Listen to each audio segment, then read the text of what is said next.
Дамы и господа, здравствуйте, на связи Катя и... Пузырь подал голос. И мы продолжаем проходить обновление Амфореуса. В прошлый раз мы видели... Ох, что-то я резко пожалела о том, что эти сломанный клинок, да, зимний ветер и вот это вот ко мне носит... Ой, поющий, зимний дождь, а ветер это тетка из Кремноса, что они умерли ради Киридры. Что-то я их прям реально очень пожалела, они были прикольные, мне не понравились. Эх! Ну, сегодня мы смотрим на тюрьму Ликурга и бьемся с ним. Ну, а пока что давайте посмотрим, что тут за надгробие. Скоро встретимся с Гиселянцей. Пойдем, пузырик. Я себе сделала арбуз, порезала. Сделать подношение героям. Златиусам, которые пожертвовали собой в погоне за пламенем, их судьба не была определена пророчеством.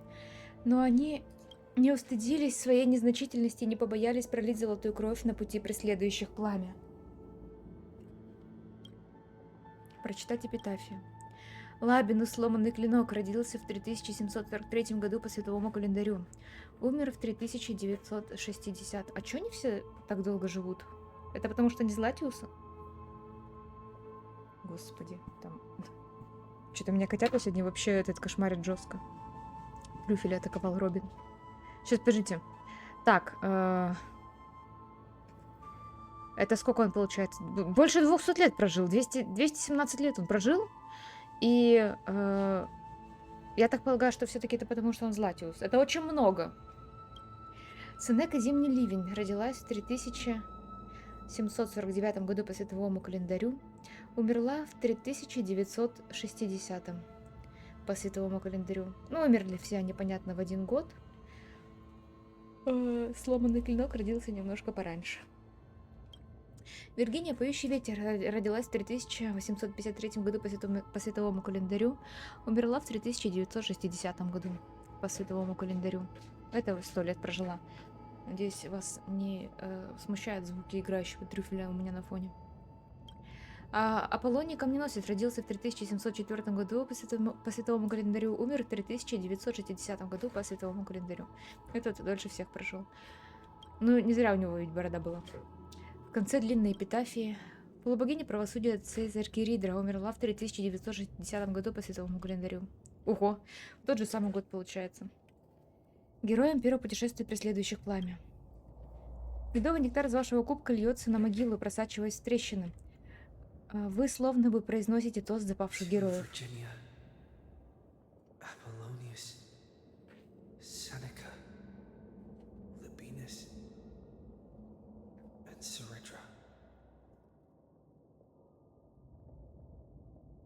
Through a brutal sacrifice, they lit the stars of law in this world, propelling Amforeus's fate forward. In the shimmering mirage of illusion, they entrusted their dreams to ride among the stars to the hero yet to come.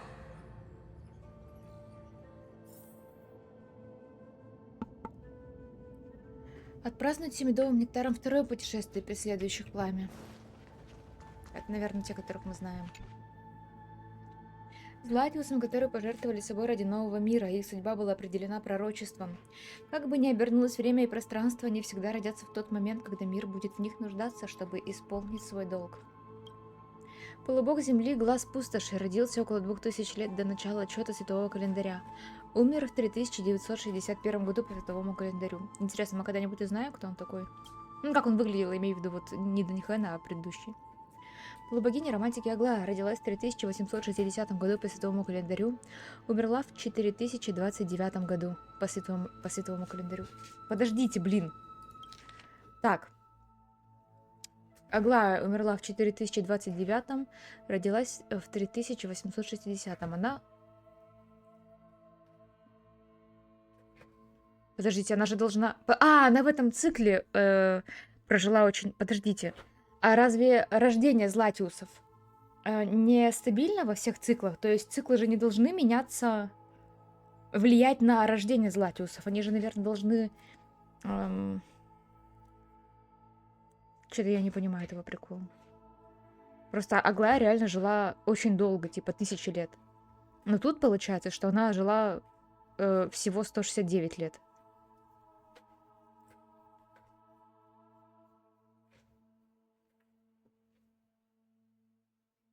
Да. Да, не ошибаюсь. Пипец. Кастория родилась хрен знает когда. Умерла в 4123 году по световому календарю.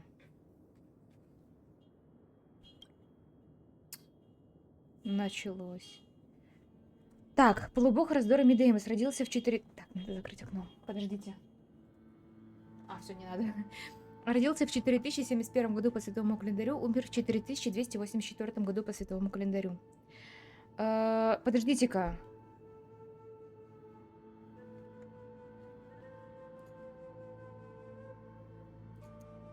О, Господи.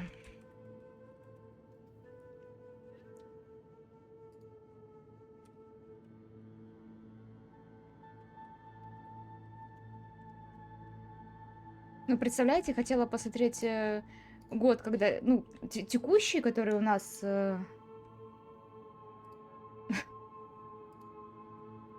Это просто смешно, который у нас сейчас на самом деле на Амфореусе. Но у меня не работает Google, блин. А по какой такой причине? Это юмор?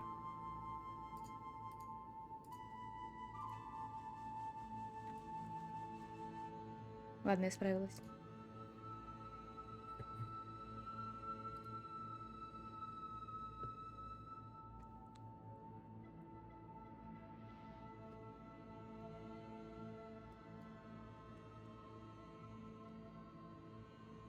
Блин, я сейчас, наверное, не найду, что-то у меня этот херовый интернет работает. Ну, короче, что-то он дофига долго прожил. Ладно, не буду смотреть. Так, ну, короче, 200 лет. Полубогиня Врат Трибиус родилась в 3720 году по световому календарю. Умерла в 4295 году по световому календарю. Никто из них не прожил больше 1000 лет. Все-таки, наверное, таймлайны, ой, господи, циклы, они как-то отличаются друг от друга. Но все-таки странно, что именно дата рождения как-то влияет на, собственно говоря, появление Златиусов. Хотя, с другой стороны, это не должно как-то влиять, ведь события в этом цикле поменялись исключительно из-за того, что Ликург вмешался, и он рассказал о том, что происходит за пределами неба, и исключительно эта информация повлияла на, собственно говоря, ход событий. Но он же не менял как-то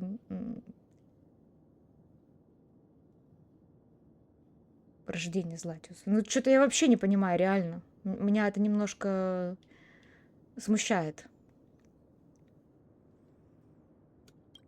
Полубогиня коварства Цефира родилась в 3942 году по световому календарю, умерла в 4534 году по световому календарю. Она тоже должна была жить 1000 лет. Но тут она, блин, сколько? 600 рублей прожила. Лет прожила, и все, пожалуйста.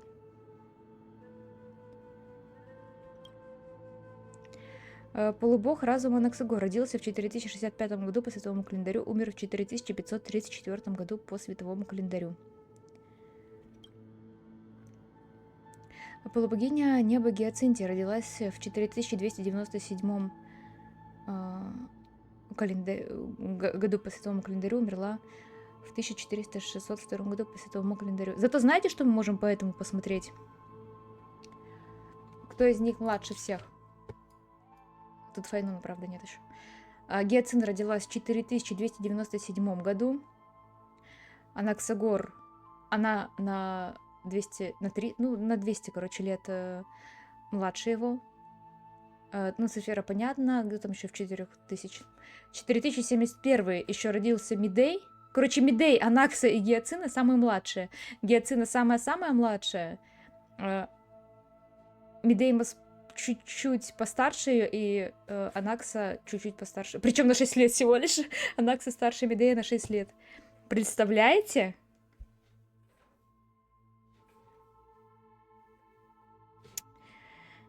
Ой.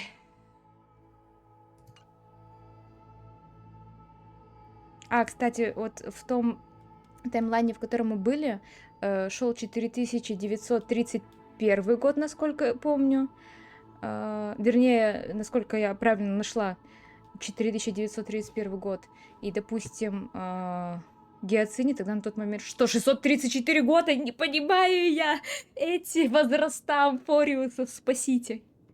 Нет, все-таки мы понимаем, что Златиус, они живут дольше.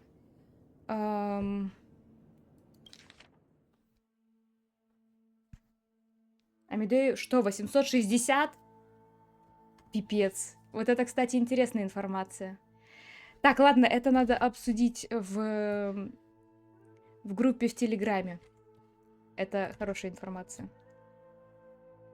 Интересная.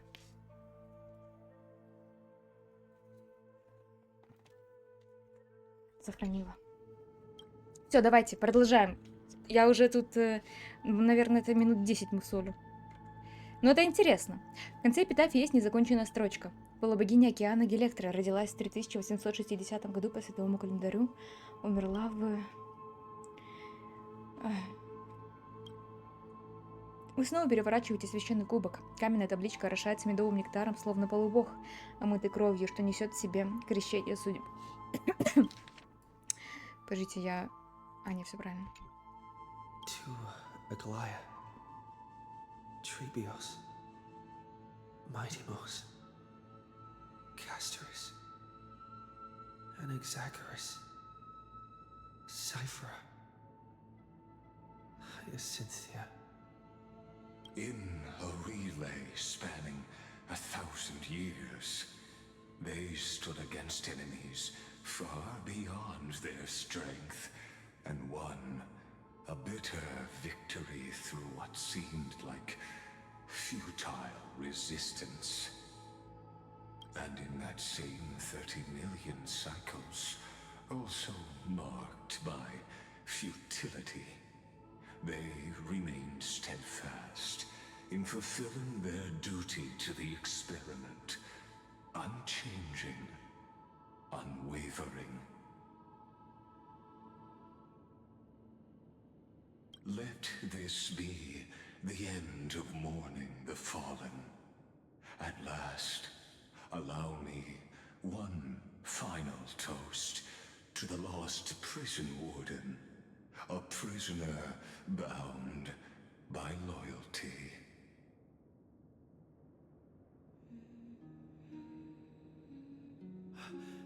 That voice.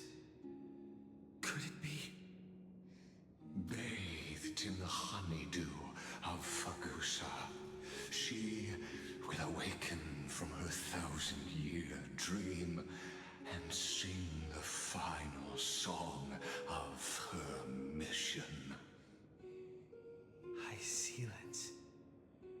This tombstone of the old world serves as the anchor of the siren's illusion, a sigil Electra used to bind herself. At the same time, it is the very thing I once proclaimed at the start of the show, a microcosm of Amphorius itself. A group of prisoners bound themselves in a cave, crowning their suffering with heroism. An epic staged with shadows and echoes. Now, destroy it. End the illusion. Theoros will take his leave for now. And when next we meet, that shall be the moment that decides the fate of Amphorius and the entire cosmos. The prison warden's dream is nearly over. and the prisoner will soon be freed to the final execution ground, where I shall be executed, or be the executioner. Господи. Вот он любит потрепаться про свою пещеру.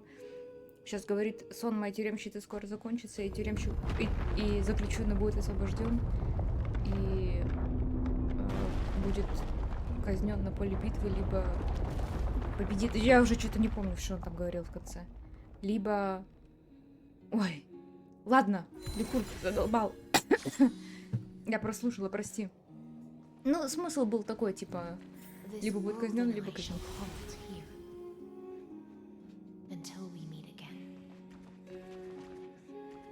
Сейчас, секунду.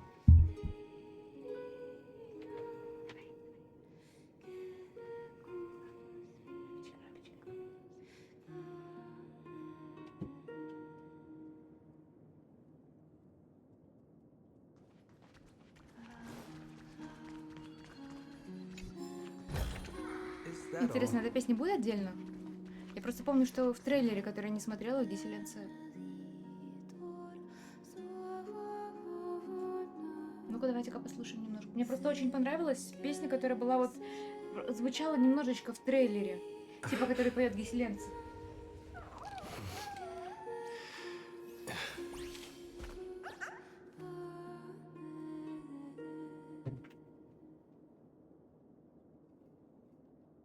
Я не понимаю, она или нет.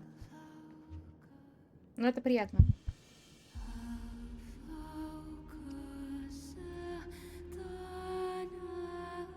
Ух ты, как красиво.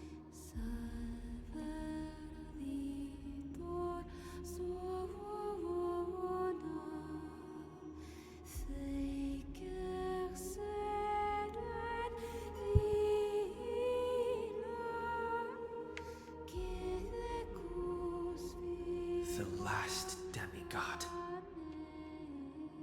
I'm here.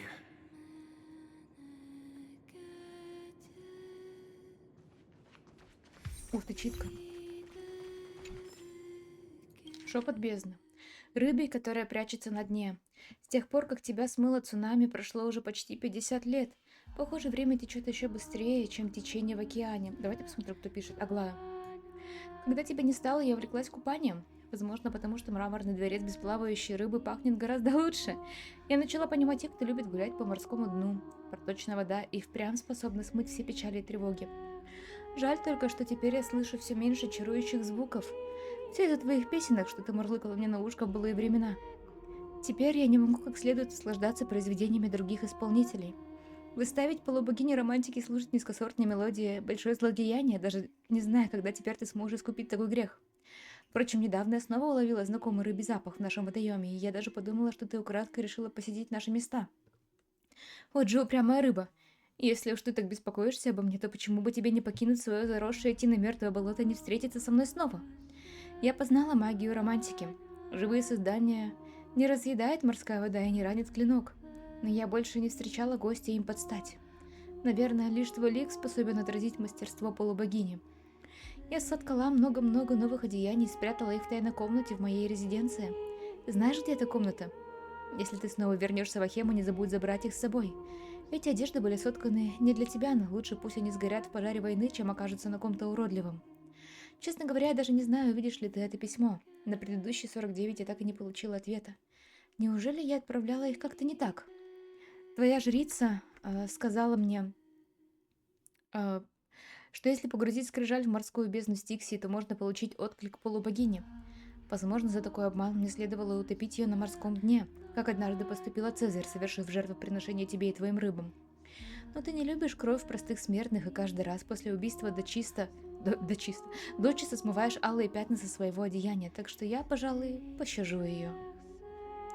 Стыдно признаться, но даже когда мои чувства разъедало проклятие, я и тогда не была такой решительна, как Цезарь. Я никогда не могла заставить замолчать невежественных подданных.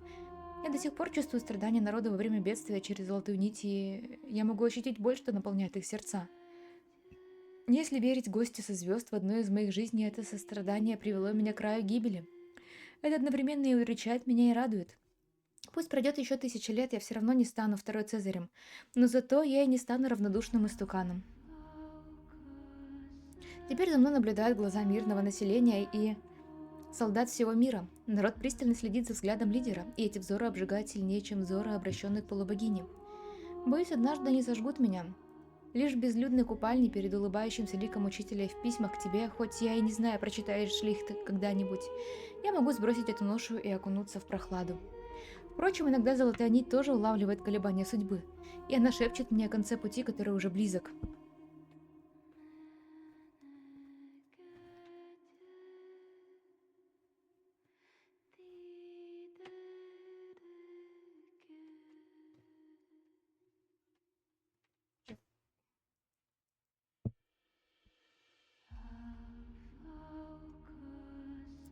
И пусть божественный церемониймейстер скован законом, он обладает властью куда больше, чем была у титанов. Прошло 50 лет, наша сила иссякла, а его увеличилась. Грядет великая битва, и нас ждет великое поражение. Но я не теряю надежды, потому что жрица времени дала обещание, что она и другие потомки примут ответственность за будущее на себя. Она обещала, что в смертельной битве герои задавят ростки зла. Она обещала, что Спаситель обязательно вернется издалека и еще исполнит для нас гимн победы. И я верю в эти обещания, а еще я верю... Нет, я требую, чтобы в будущем ты взяла на себя новую миссию и присоединилась к новому пути. Я надеюсь, что мой каприз станет для тебя важнее указа Цезаря и направит заблудшую рыбу на новый путь. На этом у меня все. Я больше не стану роптать на судьбу, хоть гладь моего сердца все еще и покрыта рябью сожаления. Если бы только в короткие мирные времена мы могли снова отправиться вместе на пир. Если бы только в стенах города, что находится под твоей защитой, я могла научиться у тебя еще одному приему фехтования. Если бы только в ночь перед походом я могла снова дать тебе совет. Если бы только однажды в будущем я могла снова услышать твою песню. Это было бы прекрасно. Аглая.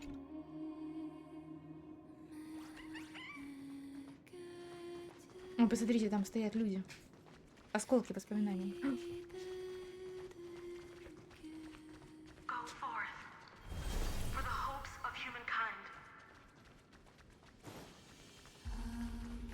Go forth for the duty of deliverance.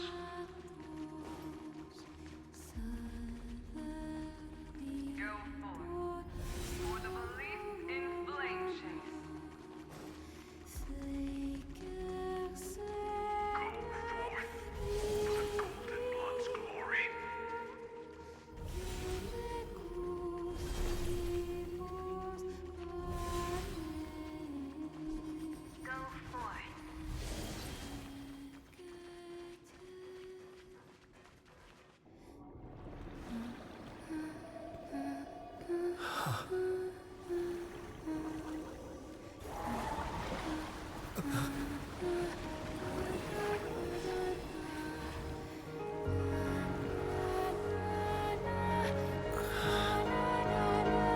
Seems like my feast is over.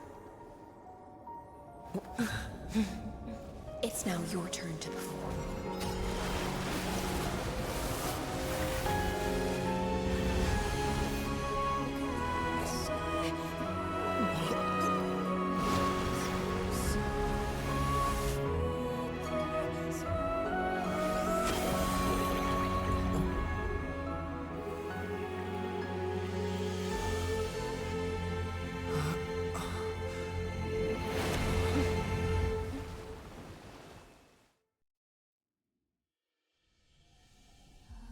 Little Grey Fry, please accept my thanks. I was the only one left after the world was destroyed, and I maintain this lonesome feast with my songs. I have prayed to that lightless sea for centuries, hoping it would reply to me. Yet the emptiness never answered.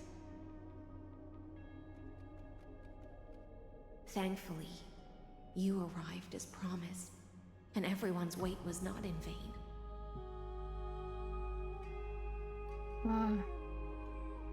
Скажу, твое пение прекрасно.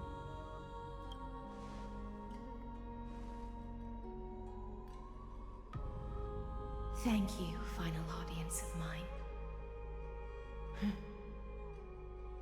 This is probably the last praise I'll ever hear in my life. Now, you and I will walk towards the end of this world. The heroes have waited for this moment for far too long. Let us use our blades to testify our resolve.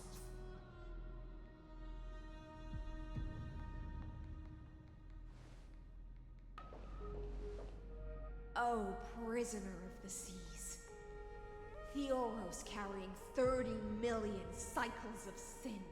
Slave of erudition. Show yourself. The deliverer has returned. And the time of your execution draws near. I see an awakened human who has mistakenly taken fallacies as truths and has returned to the cave to try to bring his friends into the sunlight he once bathed in. Alas, prisoners will always be prisoners, blind to the very chains that bind them. As the only other existence with free will in this world, I express regret toward your choice. But I shall retain your right to express yourself. After all, every actor should have a final line before they bow out.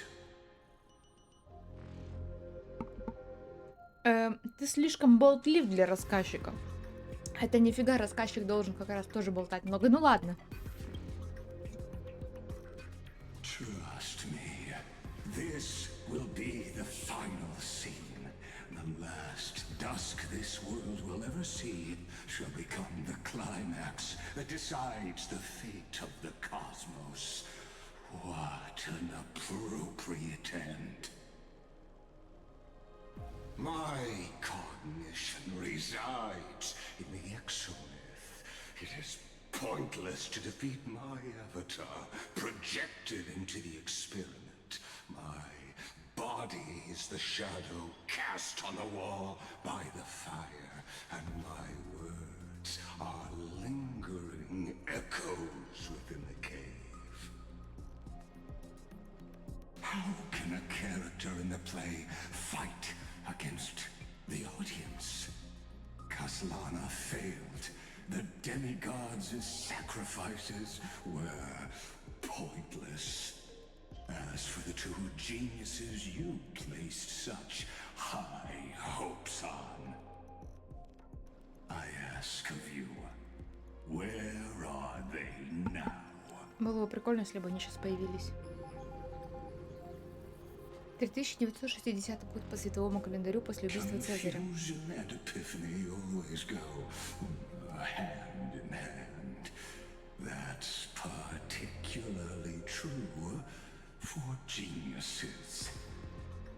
You must be very confused about why you could not gain a straightforward victory in a world constructed by an ordinary Intellitron. An ordinary Intellitron? Cut the pretense, senior society member.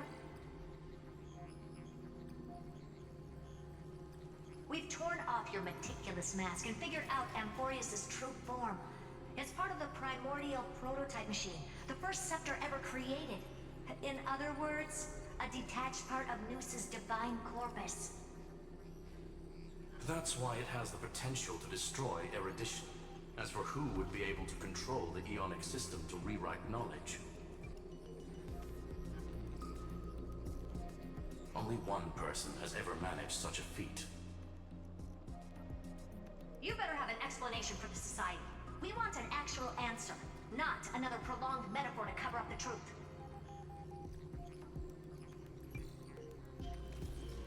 Why are you the one doing this? Answer me.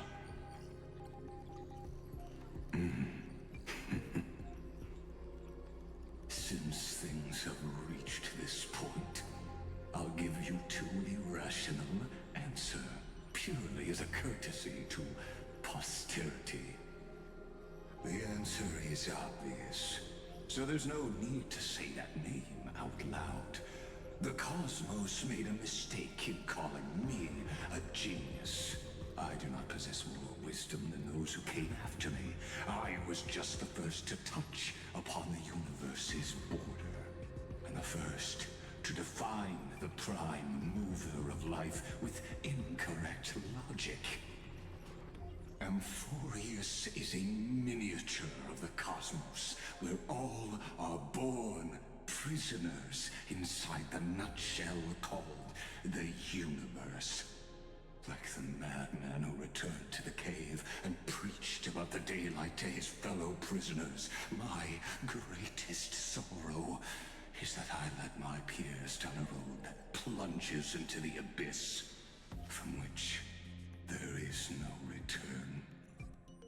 I led them into a lightless cage called paths.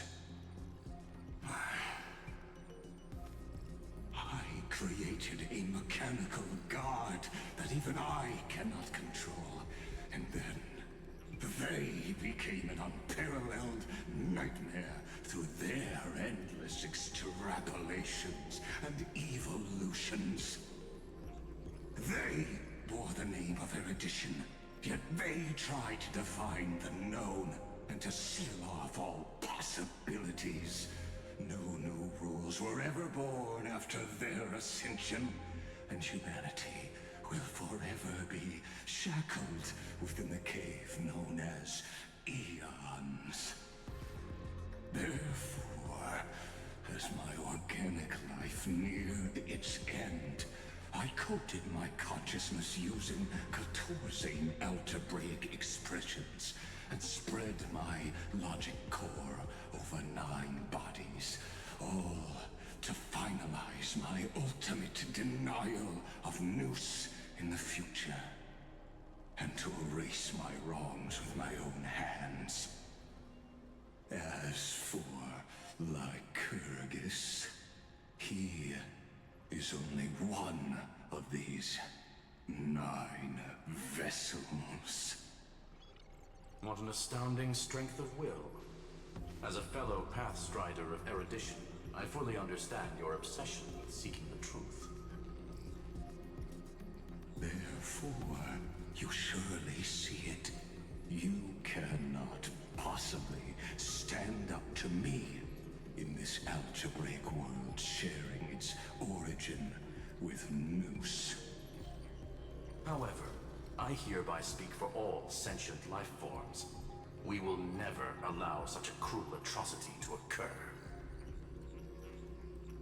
You can pile on your metaphors mountain high, but they won't change the act you're committing. The Iron Tomb out there in the cosmos is still a technical beta version, and yet it's already powerful enough to corrupt the life logic of all inorganic worlds. In other words, when the Lord Ravager within Amfореus becomes the next knowledge singularity, there's no way you wouldn't have grasped the consequences, First Genius, is there? Of course, I am fully aware. I don't mind answering you one last time before I thoroughly exile you from this world. My grandiose vision for the future is this.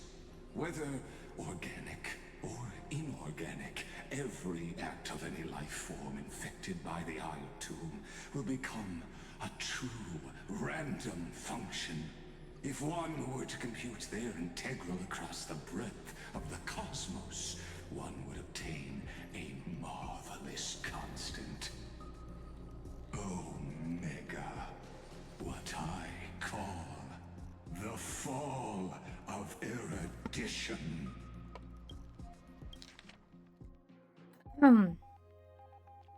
Мое будущее, видение будущего таково. Любая форма жизни. Нет, любая форма жизни, зараженная сталесклепом, станет случайной функцией. И если кто-то вычислит эту функцию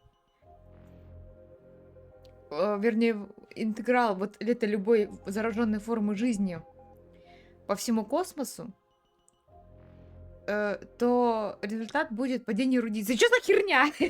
Что за херня? Я не понимаю. Что ты такой обозленный? Не любит эрудицию. Вот ведь как ушонок. Then, within the infinity nurtured by that constant, a new universe shall bud in the chaos. A universe that cannot be predicted and not shackled by the erudition. Короче, он просто фанат хаоса. Его бесит, что эрудиция все упорядочила, а ему хочется рандома. И он хочет новую вселенную с тотальным рандомом. Вот я понимаю вот так вот. Но, чел, это очень эгоистично. Ты один во вселенной хочешь рандома. Ну, может быть, не один, но, типа, все равно. Это должно быть коллективное решение, как минимум. А не одного сраного Ликурга, одного из 9 тел старшего, senior genius. Короче, все ты понял. As the first prisoner to awaken in the cave, I must lead the others who are Как он любит эту blind сраную back пещеру. onto the right path and reach true sunlight. Do you understand me now? As Kazyama stated, destruction is not the process, but the outcome. It is revolution through complete annihilation, and the grand rebirth, after all has been reduced to ash.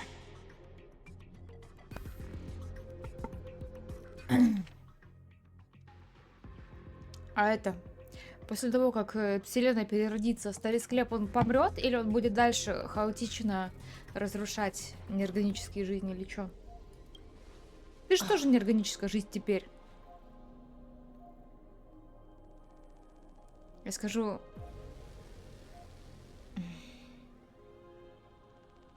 Я скажу, замолчи, Файнун верил совершенно в другое.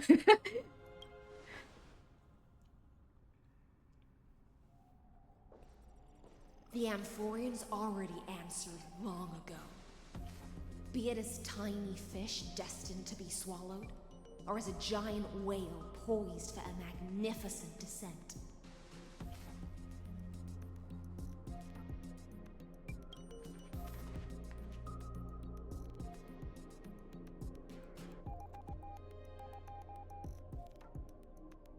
We will all fight against fate till our last breath. That includes me, Electra. Once the Imperator's subject, now the Deliverer's blade.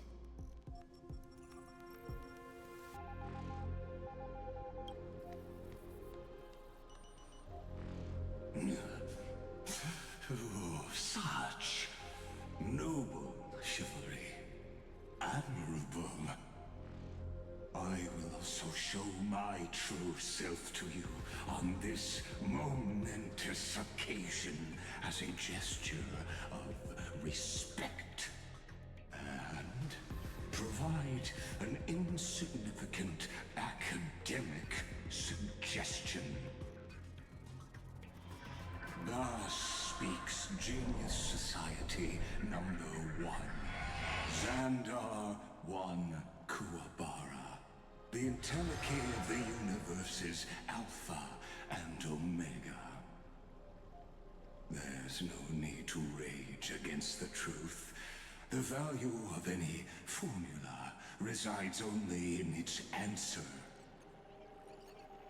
As for the process of solving it, no matter how elegant, violent, solemn, or humorous,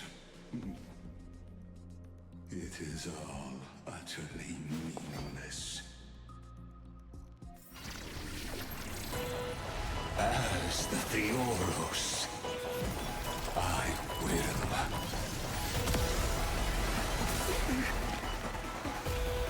Что за музыка смешная? Как будто из парка развлечений. Personally participate in performing this world's end. Remember this as Вот это поза!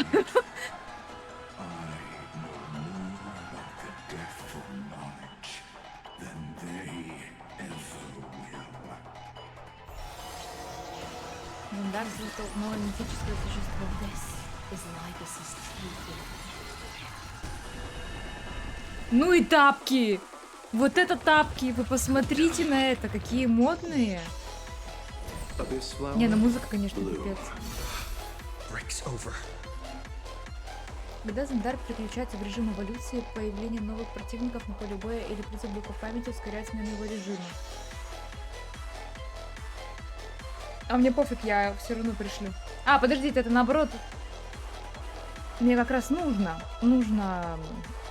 ускорить смену его режима, я так полагаю. Наверное. Давайте про него прочитаем, про эти модные тапки, надеюсь, там что-нибудь упомянут. В смысле новое существо? Так. Во имя Ликургуса наблюдайте за несметным количеством циклов и возьмите на себя волю члена общества гениев номер 1 Зандара Один. Один. Блин, это совершенно разные имена, по-моему. Так, один Кувыбара. Силой первого из гениев он управляет мощью, превосходящей легенды, и пробует провести эксперимент, ведущий к судьбе разрушения. Интересно, а мистер Зандар, он станет одним из ключевых? Ага. Алгоритм Зандара становится ближе к режиму обсуждения. Подождите, я забыла почитать. Лагосу. Необходимо количество созданных противников или призванных духов памяти для использования умения Ёб твою мать нахер. Вы послушайте только эту музыку.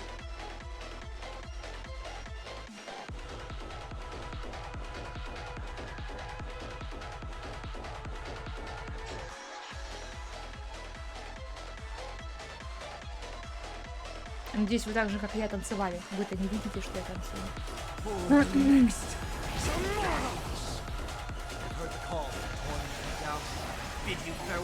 Не хочу пока ускоряться, потому что я хочу посмотреть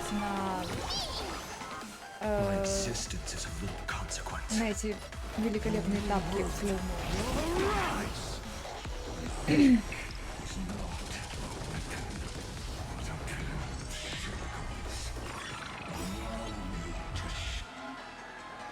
Статус антимони активирует сверхспособности персонажа, однако использование сверхспособности во время этого эффекта будет стоить... Да поеб...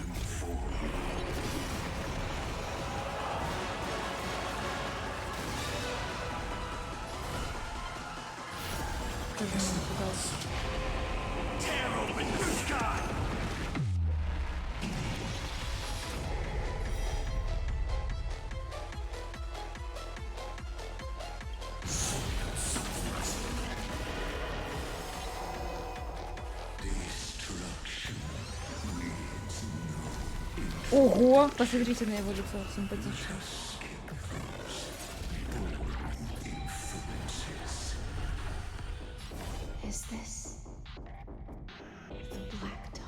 Ой, посмотрите.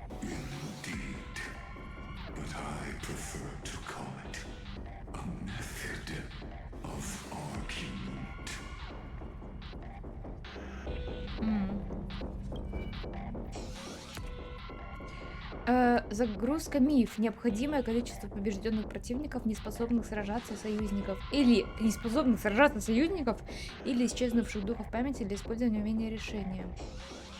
Ладно, я выбираю неспособных сражаться... Ой, подождите. Я правильно поняла? А, побежденные противники тоже считаются.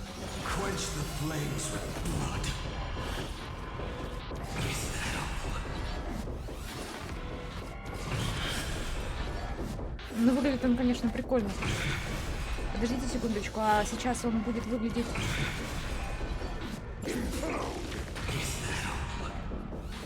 Ой, дети разнеслись.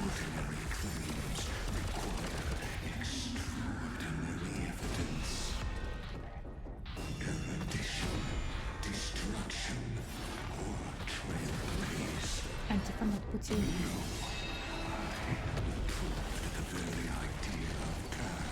Призови еще. Не успеваю я читать то, что там наверху пишут. Да, тут, конечно, он прикольно выглядит. Опасненько, опасненько. Не, классно. Но тапки, тапки это просто пипец. Антифанат я тапок его. Явно не Аглая ему шмотки делала, вот это, поэтому прям видно. Да все, Гиселен сам понял. Тапки засветил. Не могу если тапок.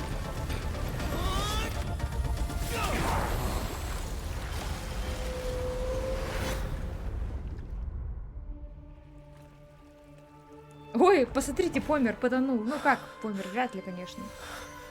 Да ну, вряд ли Ликург помер. Да ладно, не... Ну, как бы это одно из тел Зандара, ну, тем не менее.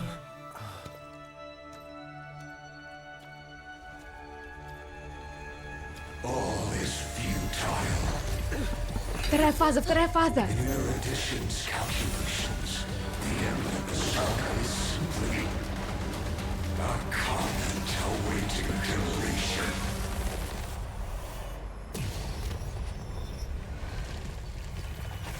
I don't like such a cold statement, okay? If numbers can decide the end of a story,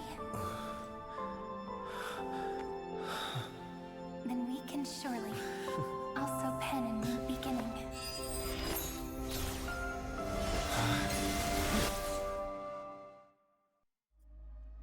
Вторая фаза, вторая фаза! Да блин.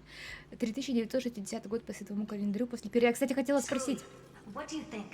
Я, кстати, хотела спросить по поводу того, что Гиселенса убила Киридру. Это было ее решение?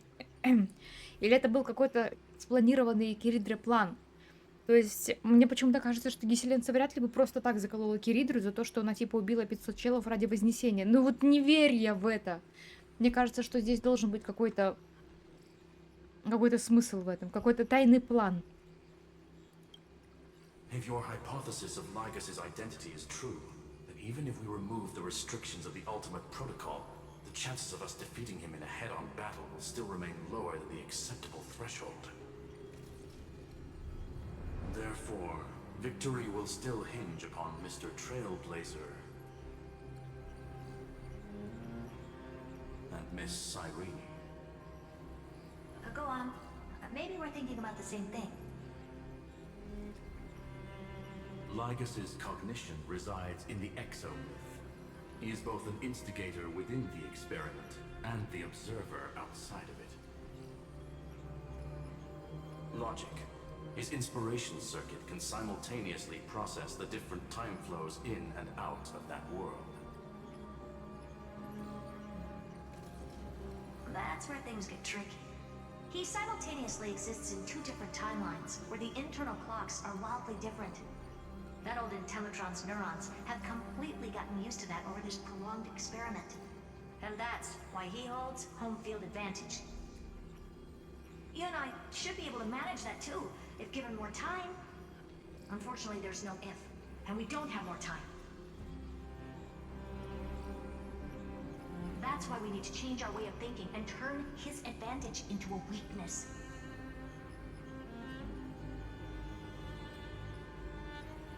The key lies in memories, right?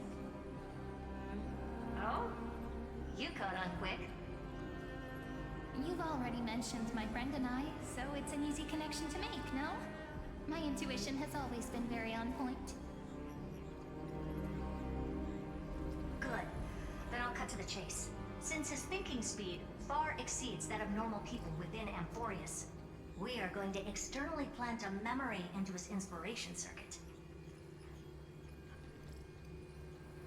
Then, command it to loop endlessly until he gives in. Even the most flexible and sturdy inspiration circuit cannot withstand the traffic of a full-on information flood. When the amount of information exceeds his cognition filter's capacities, he will have no choice but to focus on processing this memory. That's when the parallel processing advantage he gained via Amfореus will completely destroy him.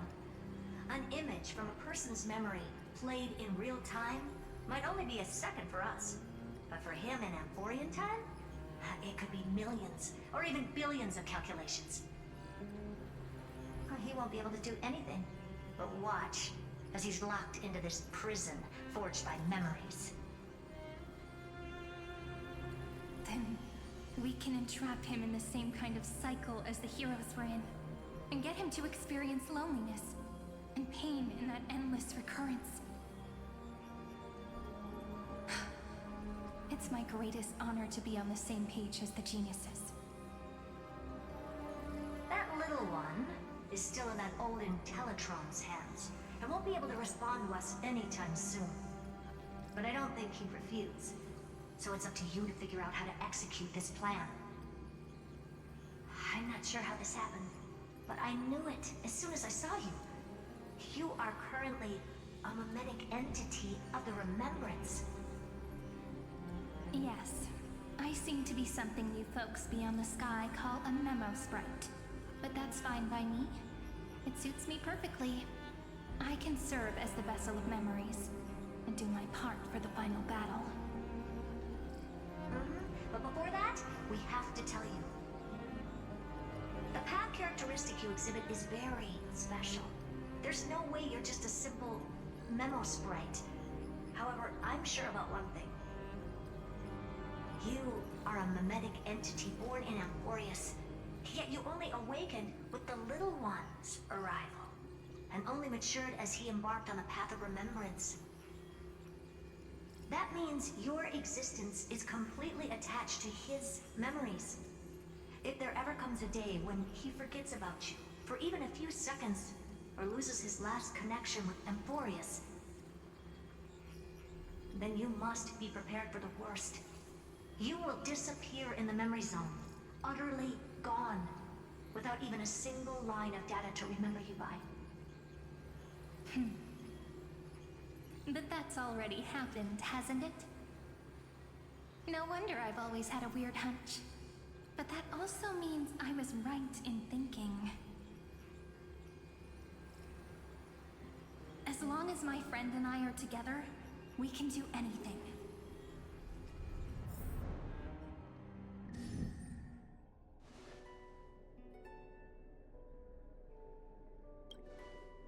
Long time no see, friend. Did you miss me while you were away?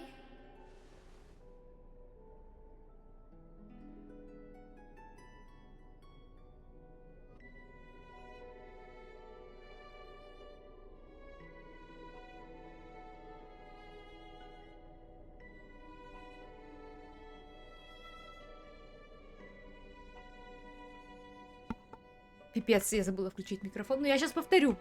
У меня вопросы. Герта сказала, что Кирена — это миметическая форма жизни, которая зародилась на Амфореусе, и при этом тесно связана с памятью Калина, потому что она эволюционировала в процессе его шагов вперед по истории Амфореуса.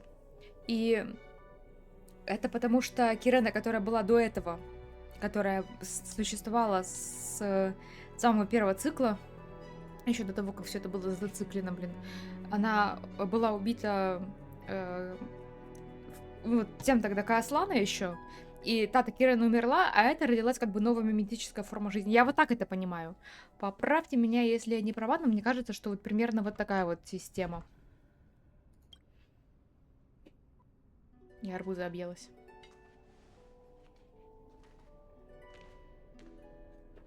Еще 4 кусочка осталось.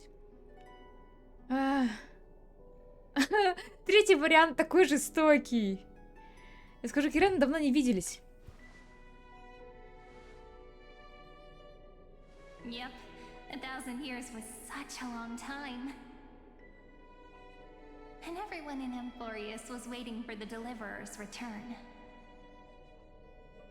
You probably already knew about the genius's plans for that memory. I had to hide really well in a corner in time so Lagus wouldn't find me, and wait for the right opportunity.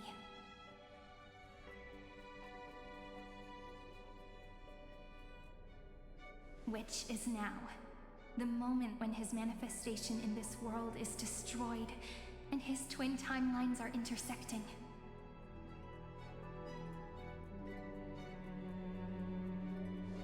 I'm sorry for keeping this a secret from you all this time. I'll tell you the entire, unedited story of this millennium as an apology after this is all over.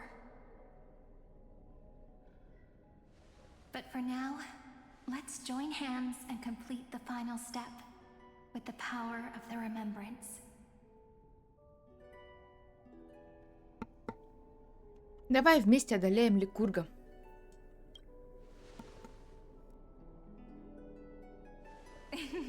Yep. By the way, speaking of joining hands,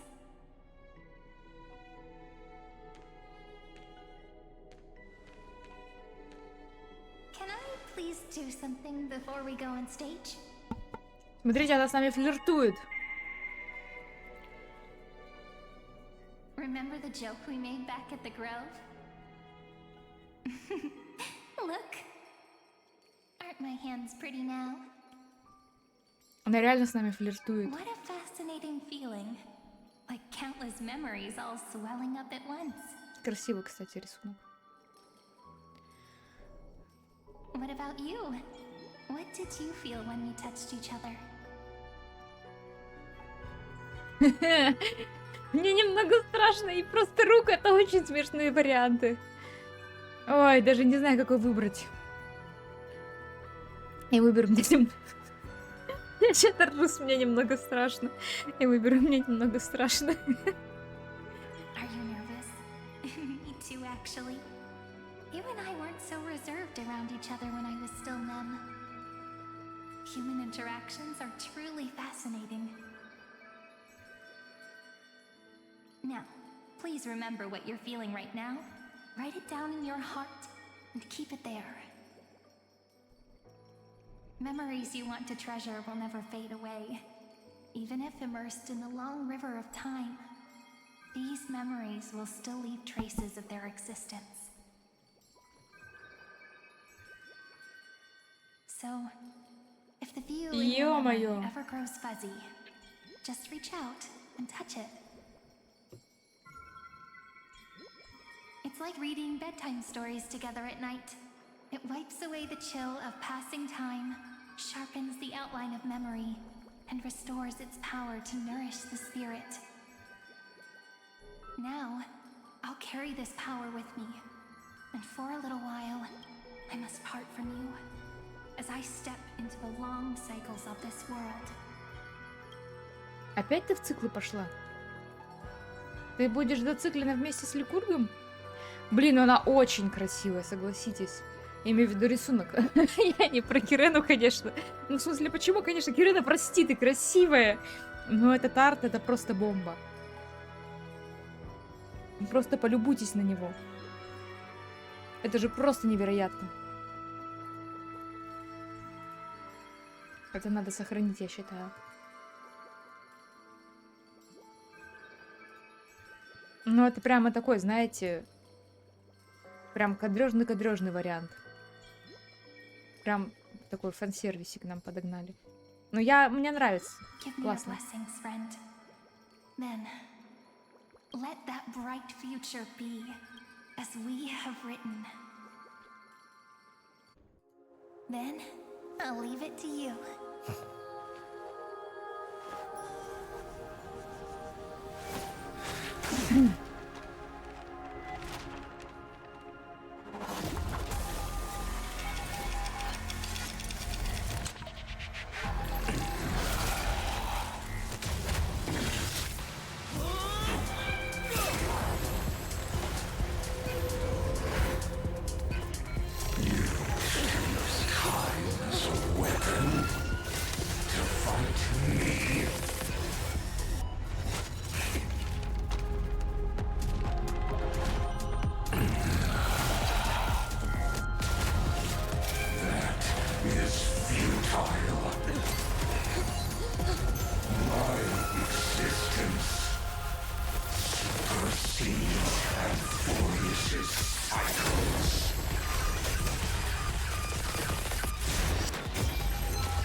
All plays are like this.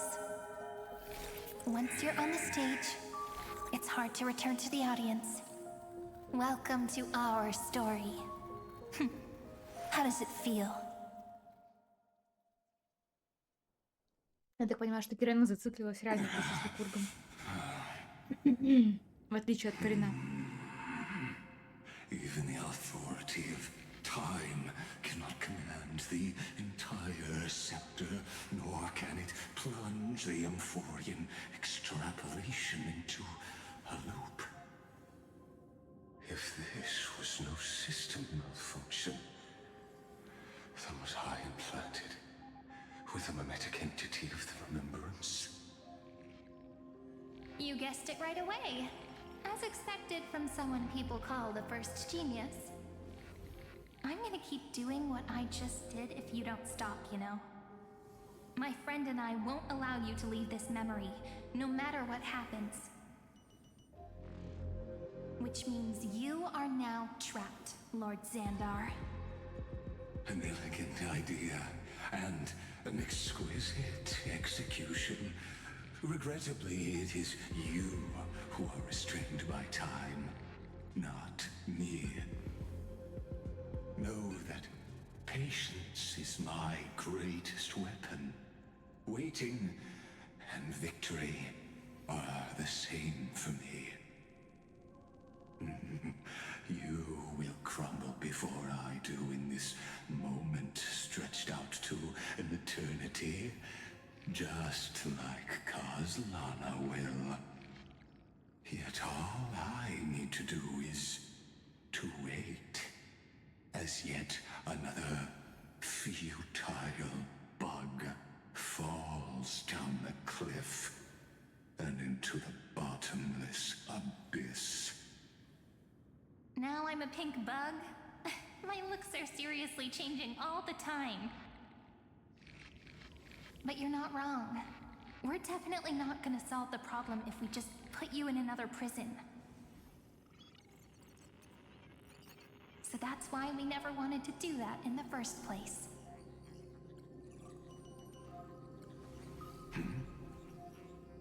I shall answer your confusion purely out of my respect for those who came before me. Have you heard of the synesthesia dreamscape in the Asdana system? Interestingly, that place once had a prison too. Life forms living in that environment, abundant with memoria, have a chance to connect their perceptions with each other's. Even across great spatial divides, they're able to detect shifts in one another's states. I call this phenomenon memory zone entanglement. In Asdana, people made use of that phenomenon to build a nation within a dream. After adding in the catalysts of harmony and remembrance, that is. Is that how you walked into my prison cell? Using those same principles? I would much rather call this location our negotiation table, Lord Xandar. Nonetheless, your hypothesis is correct. We happen to have an ally skilled in tuning, while the Trailblazer and Miss Cyrene both have an astonishing amount of resolve, which I'm sure you can testify to. I am also sure that with the support of such a resolute memo sprite, our conversation can last for a long, long time. I'm the best at listening to stories, you know? I'll leave the exciting clash of the erudition to you two geniuses. A brainstorm? I like it. And it's 2 against 1? Well, I like it even more. Let's talk, Xandar. Take a guess. How much do you reckon we can dig out of your brain before the next second? And how many ways can we find to deal with you? Besides, in your current predicament, there's no way you can take our trump card away.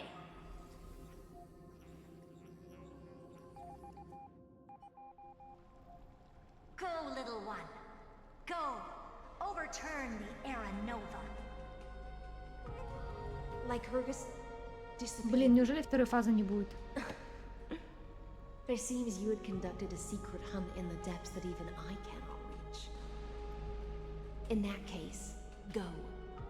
Swim onward and give this campaign a fitting end. I shall send you off with my song, Greyfry. May this song penetrate time and become the prelude to the new world.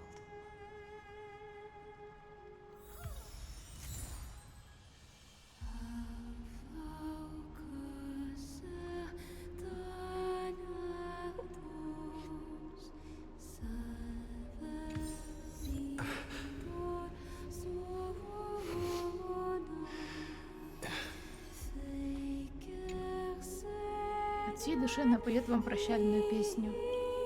На протяжении 1000 лет эта мелодия не смолкала в Стиксии.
Веселенца какая-то погрустневшая.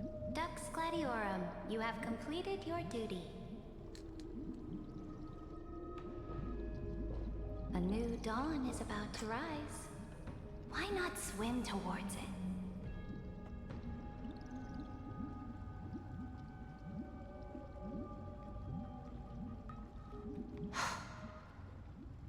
You died long ago, Imperator. Depart from my mind. But your duty towards the Imperator did not die with me. That duty will bind you no more. You will be able to hold for yourself one grandiose feast after another in the endless days to come.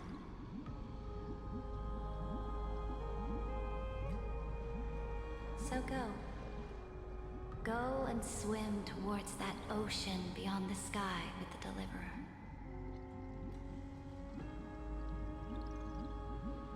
Is this? A page out of that sidekick's book. I commanded her to gift this page to you when everything finally reaches the end. What's on this page? Memories. Lifelike memories. That sidekick found me after the bloody feast 1,000 years ago and showed me her diary.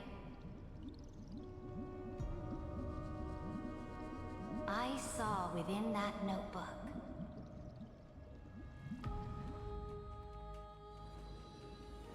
Теперь 1960 год по световому календарю перед битвой с Is Фагусом. this that Deliverer's experience? It's truly immersive. People beyond the sky apparently utilize this power to seal past scenery into crystals they call light cones.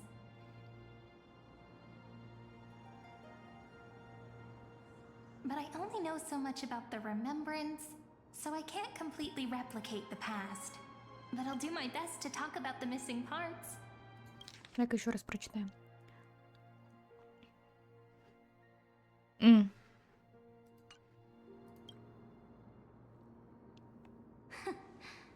I'm all ears. Go on then. Do your best.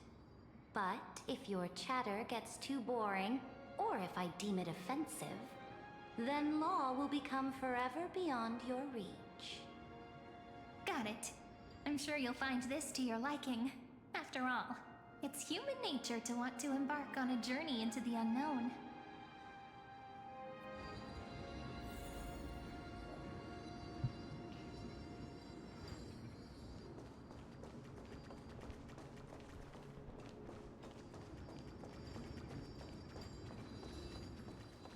Пипец, она немножко выше Триби. Ну, как немного? Ну, немножко, но все равно мелочь. А то с Киреной одного роста. What brightly colored annals. The journey of the deliverer's conquest. Let me partake in it. Is this a fortress in the sky? Нифига себе, ты ей прям все This is раскрыла. the first step of my friend's journey among the starry seas.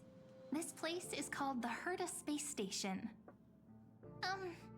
Just think of it as a supersized grove of Epiphany. Oh, so it's the territory of that witch. She and another Antikytherian lent me a helping hand back at the banquet. Look, over there. Looks like he's talking to Madame Herta in his memory. Let's go listen to what she thinks about this world, all constructed by eons and paths. Are you telling me that woman is Herta? She seems shorter than I remember.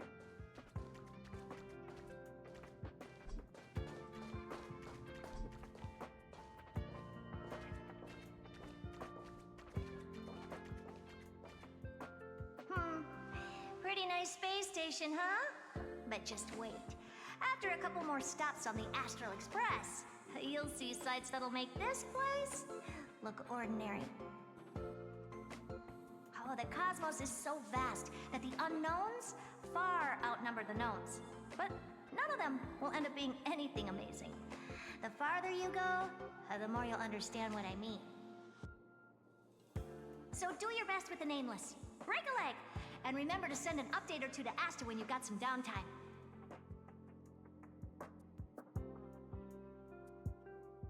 She certainly shares my way of thinking.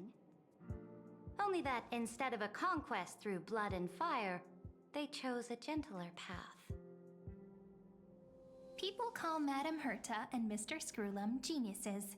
Apparently, only the smartest people in the cosmos can receive the blessings of Nous, Amfореus' true creator. Do you mean that even individuals of such nobility are merely subordinates to a god? On the contrary, after all, it was the very first of them who created the god. But I don't really know all the details about that. You might be able to ask Madame Herta herself when you get the chance. Let's go check out some other worlds next, shall we?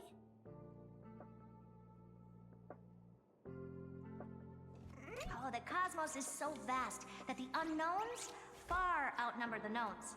But none of them will end up being anything amazing.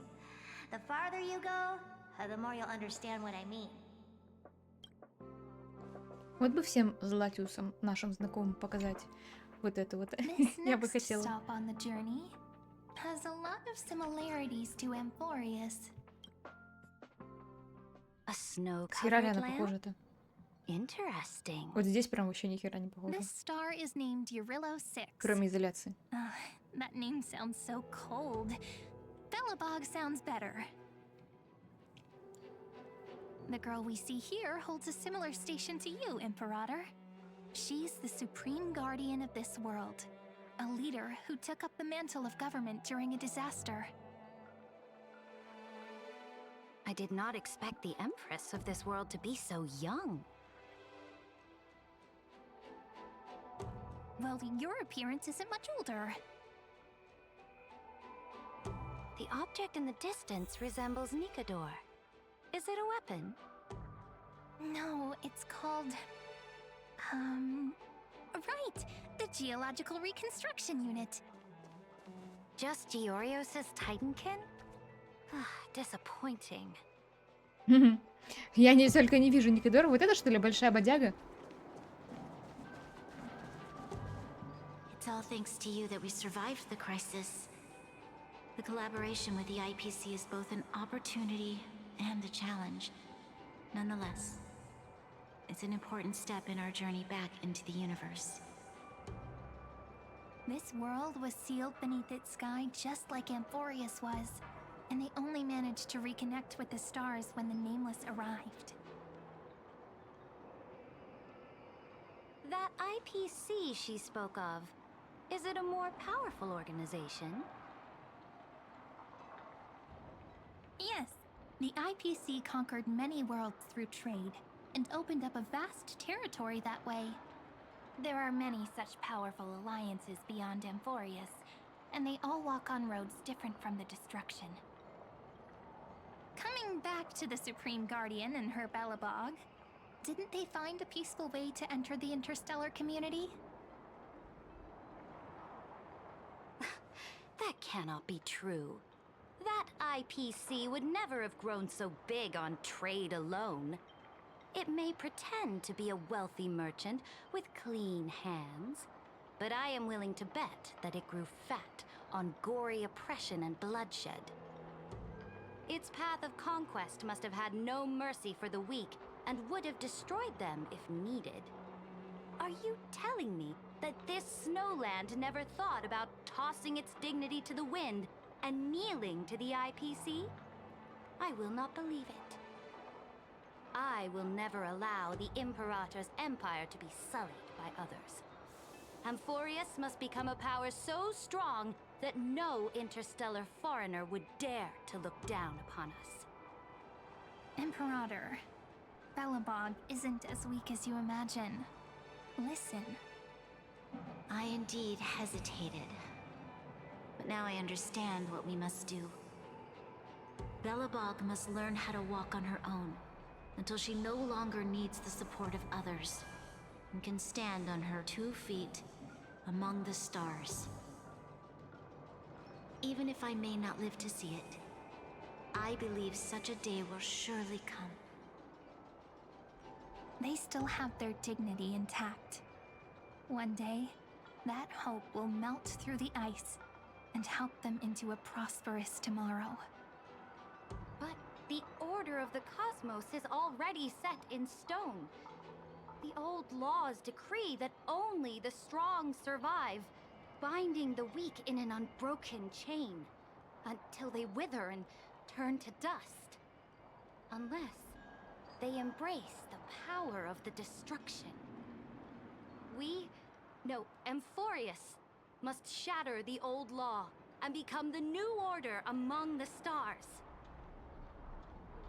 Speaking of the Order, another one of my friend's companions may be able to enlighten you further on that.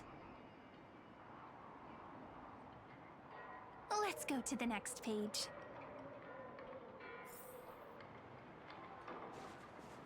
I indeed hesitated. But now Это мы уже слышали. А с этим ему поговорить не можем. О боже, посмотрите! Милочушка! Ладно, Март стоит на рельсе. Но все равно, малышич. Блин, сколько у него рост? Типа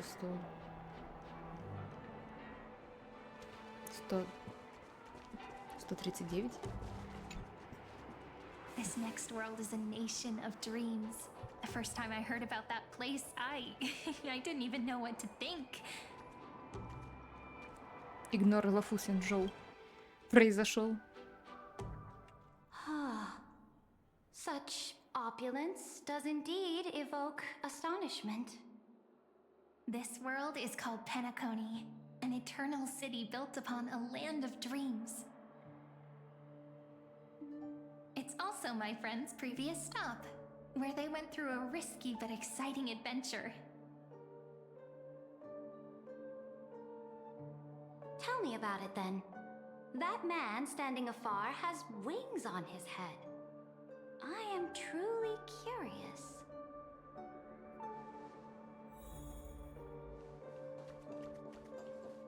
I wish to gaze upon the views of the Reverie Hotel one more time. I'll be just a traveler when I come back here again. And perhaps, through a traveler's eyes, even the things I once knew so well will feel strangely different.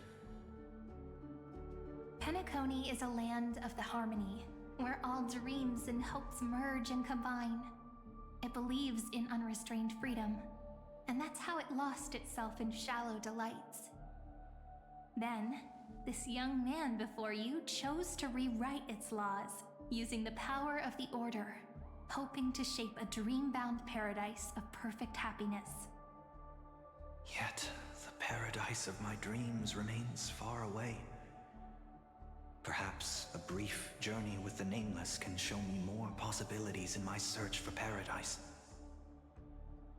As for what Penacony should look like, it'll be up to her. No. Up to their trailblazing now. Oh, it sounds like this ideal kingdom is no more. That's right. The people chose to wake up at the end. You can't see tomorrow when drowning in sweet dreams. This individual's law acknowledged only gods and constructs, leaving no space for humanity. And yet, the fact that he could accept defeat and resume his journey shows a rare self-awareness and clarity of mind. You are also very self-aware, Imperator. Then you must know that the world promised by the destruction also has no place for humanity.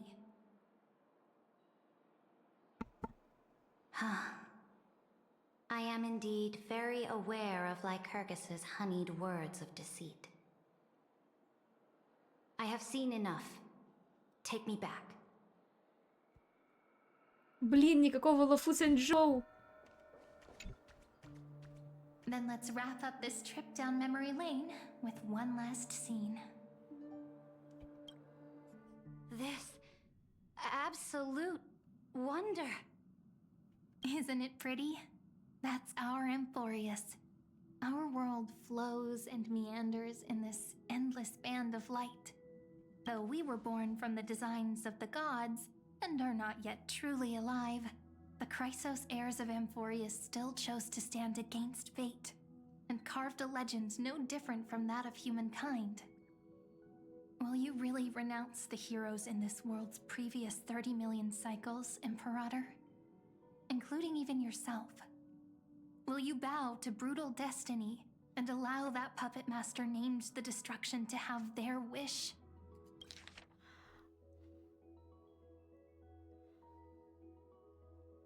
То есть все-таки вы подтверждаете, что люди на Амфореусе это искусственный интеллект, я так полагаю. Они не жили по-настоящему. Блин, они все искусственный интеллект! А как же... Ну ладно, надеюсь, это продвинутый искусственный интеллект с собственными телами, они смогут путешествовать. Нет, блин, Ликург же сказал, что это вселенная в миниатюре, поэтому...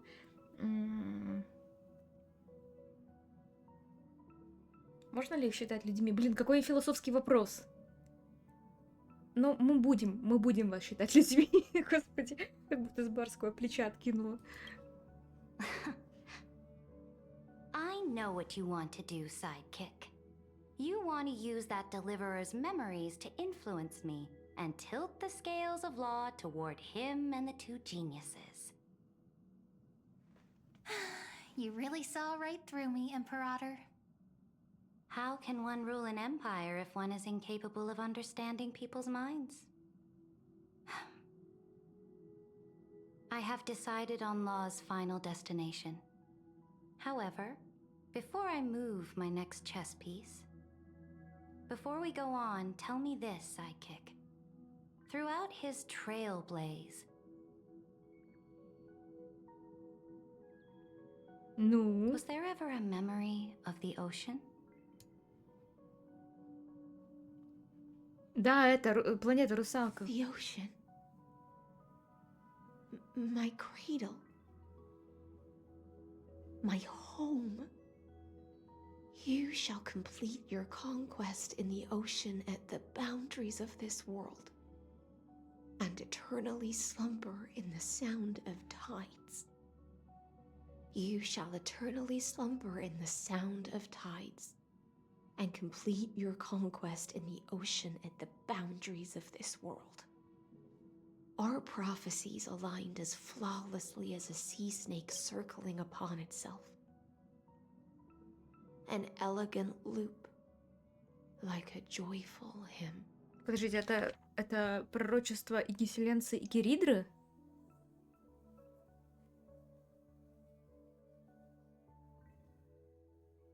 ты завершишь свое завоевание... А это Киридра, завоевание. А, подождите.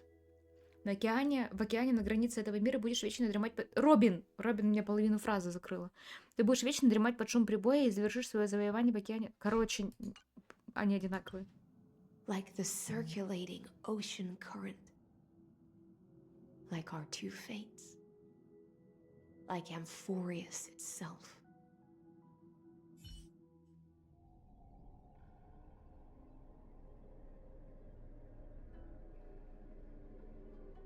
The trial is over.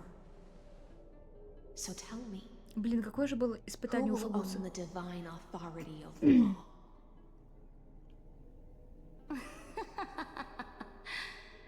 I won't give it to anyone. What? I am the law. Why should I give my imperial crown to any other? Both the Deliverer and the Theoros came from beyond the sky. They have no right to interfere with the lands I conquered with my own two hands. The law of Amfореus shall be determined by Amforeus's master. What exactly did you see in the trial?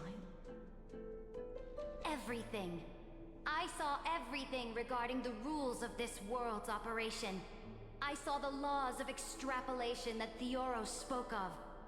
I saw the ultimate protocol. As long as I offer a sacrifice of equal weight, I can rewrite the laws of this world according to my will. I can turn good into evil, ugliness into beauty, and weakness into strength.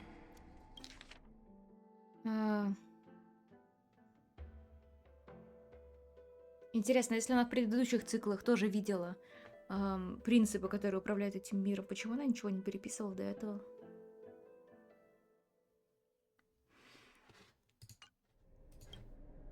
Fate gave me a very fair deal. One rule change for the life of one demigod. What are you planning to do? You can't guess. We can conquer the stars without relying on any power from beyond the sky. We just need to make some reasonable sacrifices.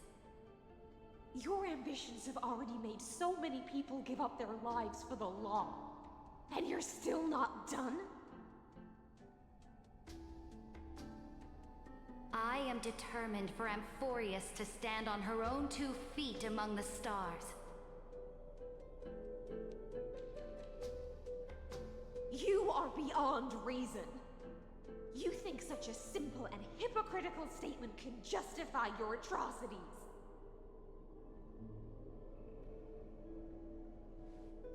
There's no new without destroying the old. That's what you consider an atrocity? Ironic, for that is also the unchanging law of Amforeus's revolutions. Ever since the Flame Chase prophecy resounded in the distance, fate has decreed for the Chrysos heirs to ignite our blood and illuminate this dark age. People would still be puppets of the old dynasty if it weren't for my conquests. But your world doesn't seem to be any different from your predecessors. Bloodshed, tyranny, oppression.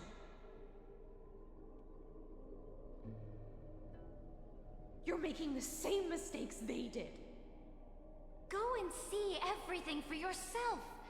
Go to any library I've built. Go listen to the rumors on every street corner. Go and witness how the Imperator crushed the old laws and forged new ones. Go and see what my conquests brought to this world.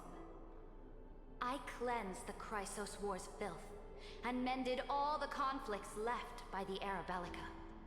I restored Akima's might, and allowed mortals and Chrysos heirs to face each other as equals in the Council. I punished all sins, and rewarded all achievements. I smashed Talantin's shackles, united humankind to save themselves, and started the Flame Chase era. That's what the Imperator has done in her glorious life.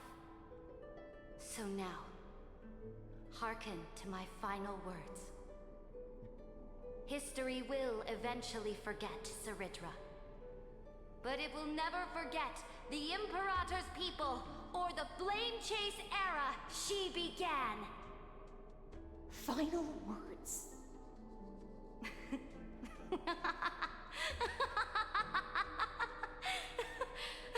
Интересно, вам слышно СМР от Робин? Amfореus is about to be destroyed. There's no time left for pointless debates. There is only one law I want to overturn to aid the final battle of deliverance.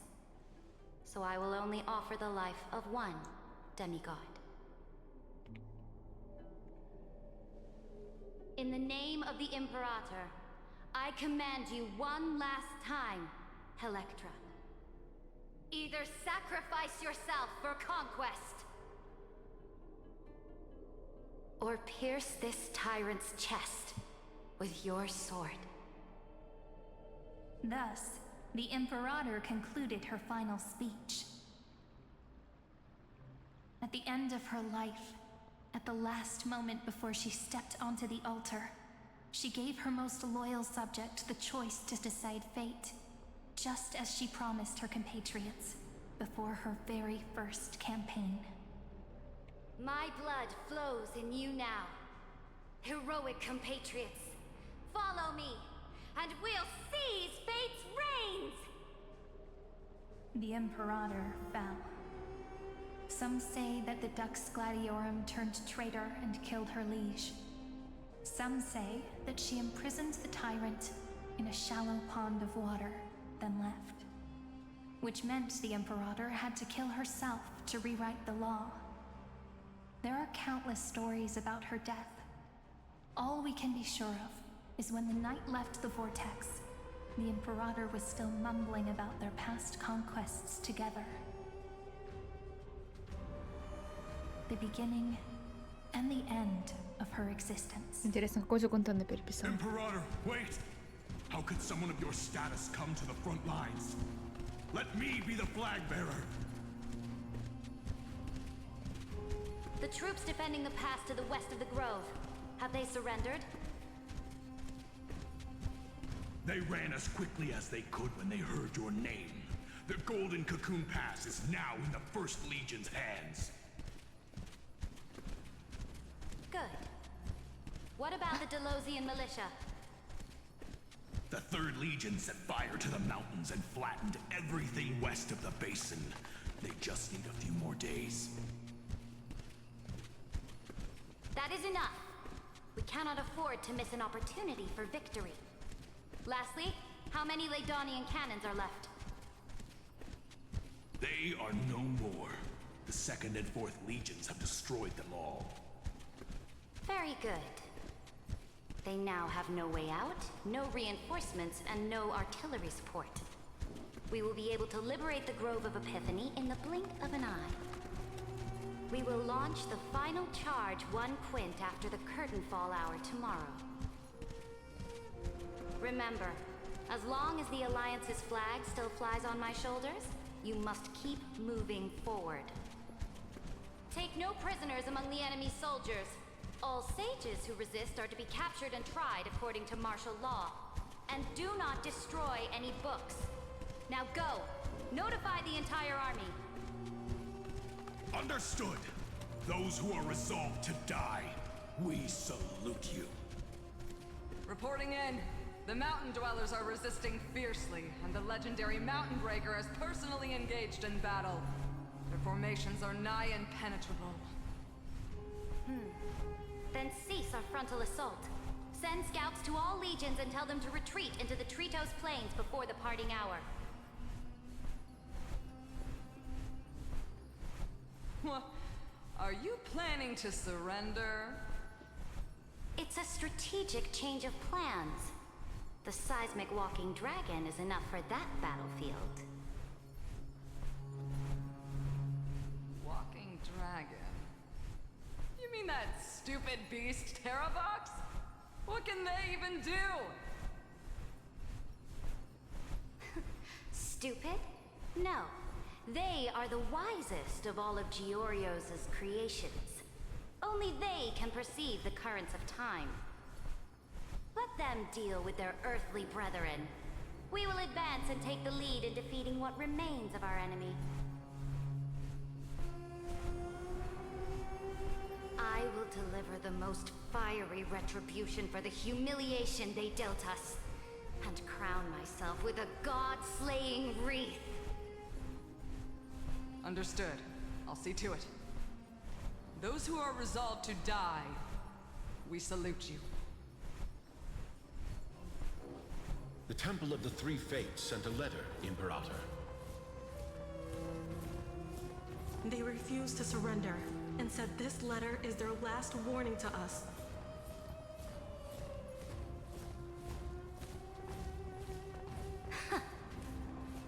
Tell the commanding officers not to launch any attacks unless they receive the Imperator's handwritten approval. Disobedience will be punished by death.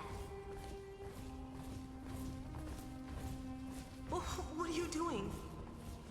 The priests of the Three Fates aren't soldiers, but politicians. Do not mistakenly believe they don't have a plan.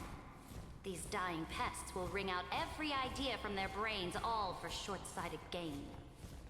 They are much shrewder than we are. I am inferior to them in that regard. They also have the prophecy to wield as a weapon, something I am not blessed with. Launching an unplanned attack will only disadvantage us, as all of Amfореus will judge our actions. Which means, I will be heading to the battlefield myself, just as I have always done. This time, however, I will go alone. I will conduct secret negotiations to ensure fate is on our side. Understood. The legions will make their preparations. Those who are resolved to die, we salute you.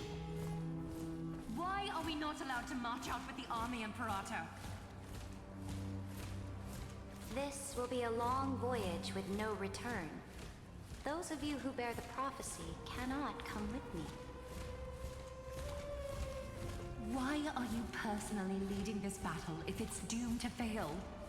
The Flame Chase journey cannot be without a leader. That is correct. The Empire will be without a head when the Imperator falls. But remember, as long as you seize the right opportunities, even a chaotic game will remain winnable. My departure will create a long staircase for you. You will understand what I mean when news of my death reaches your ears. Saridra, is our journey about to be over?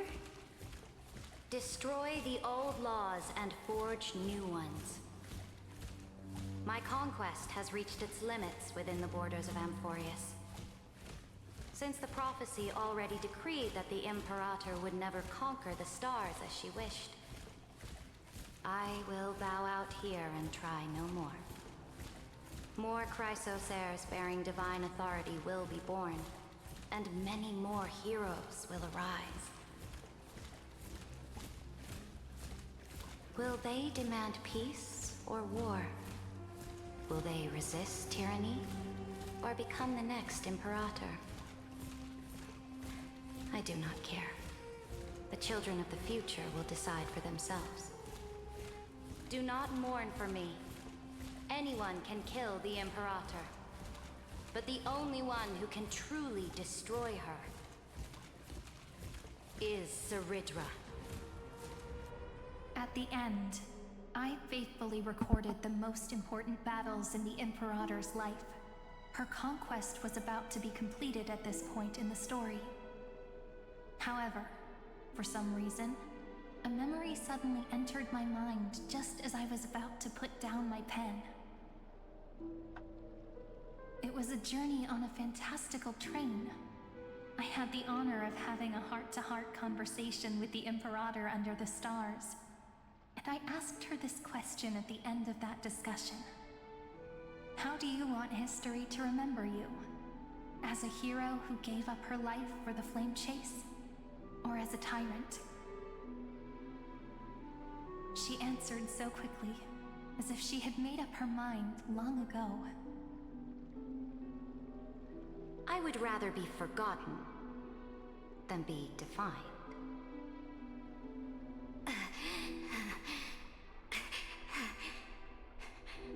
Because the law can be neither eternal nor unchallenged. And only humanity can pen laws into history's pages.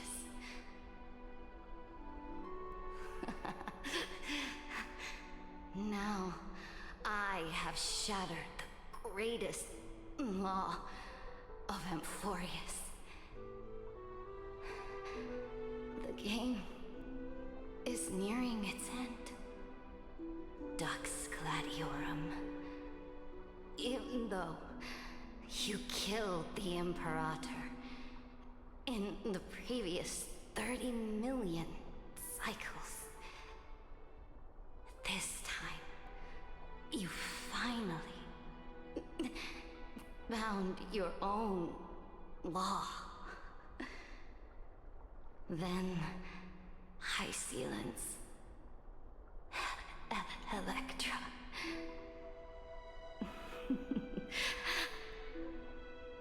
I will ask someone to deliver the prophecy's ocean at the boundaries of this world to you.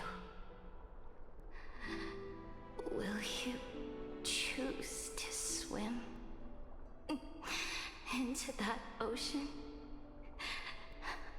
I do not care. Do not care.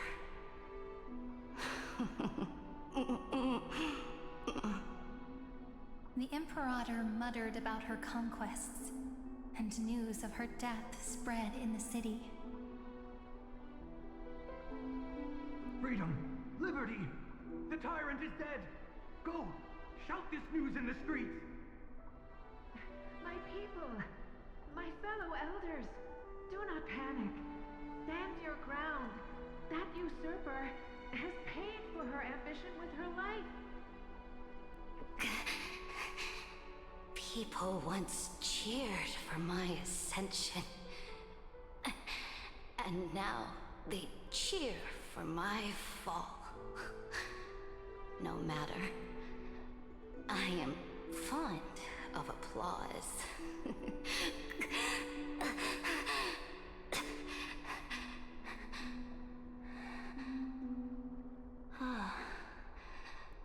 I see the cosmos, the battlefield that I cannot reach. I will return in the next cycle. The stars will hear my legion's war drums. Hear the great name of the Imperator. Hear Amfореus'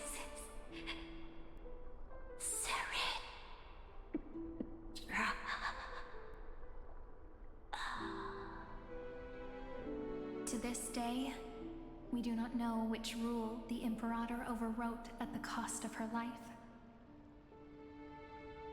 Perhaps the truth will only be revealed at the moment of checkmate, just like every chess game she ever played. We only know her death inflamed Akama.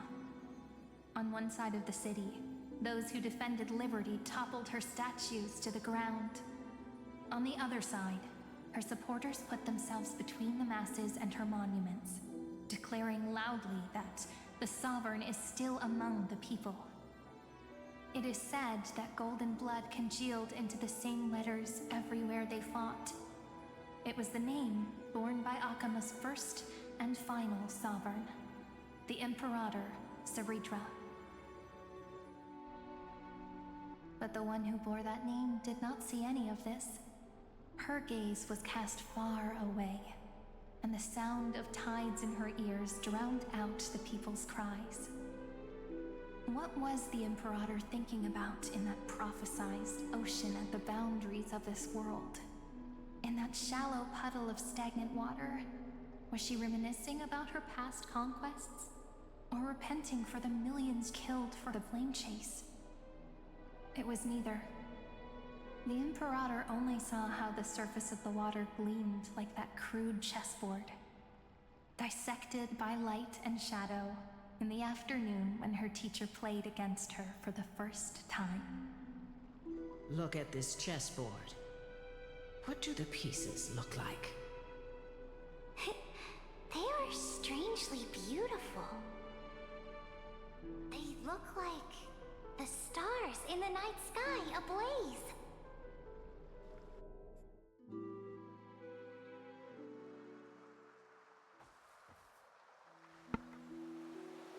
From that page emerged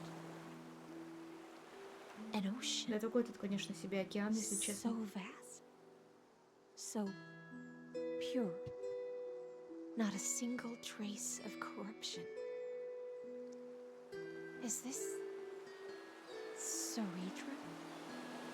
Electra, my subject. Ever since you walked out of the tainted ocean and pledged yourself to me, I have seen the abyss in your eyes and the emptiness in your heart.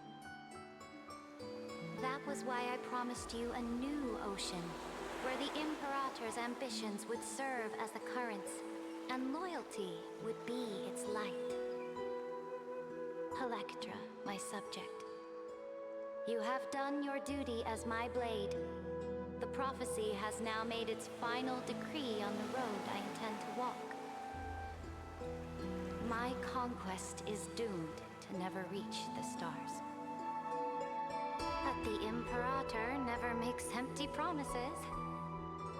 So take this memory, this ocean, beyond the sky, as witnessed by the Deliverer. This is the final gift that the Imperator can leave for her subject.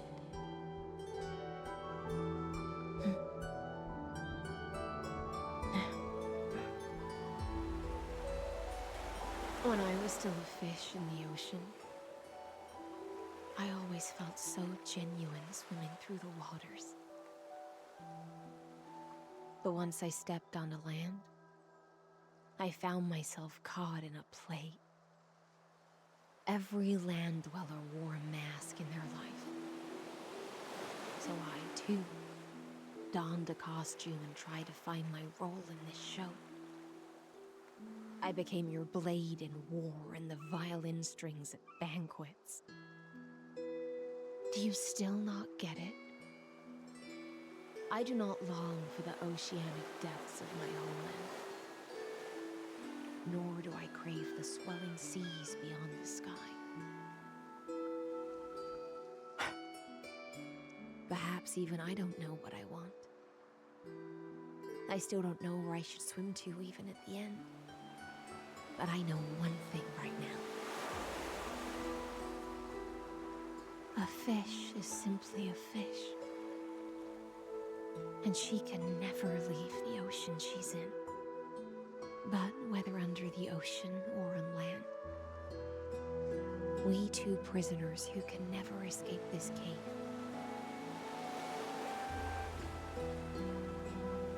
can still look outside the cave and see the stars. I have to admit, the 12-factor simulation of life in this experiment has far exceeded my expectations. Make your choice then, Senior Society member. Do you want to keep walking down the wrong path and be remembered for your incorrect conclusions? Or do you want to return to the audience's seat and give yourself, Amfореus, and the entire cosmos a more fitting end? I must refuse. A dead man never fears death. Did I not make myself clear? Have you forgotten about our dear Lord of Silence? You wouldn't want her to consider your 8 other clones as cancers within the erudition and chop them all up, would you?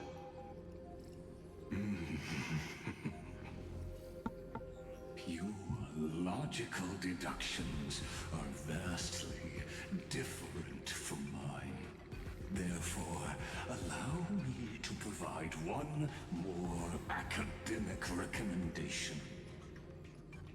Listen, my peers. Why don't you look beyond this world?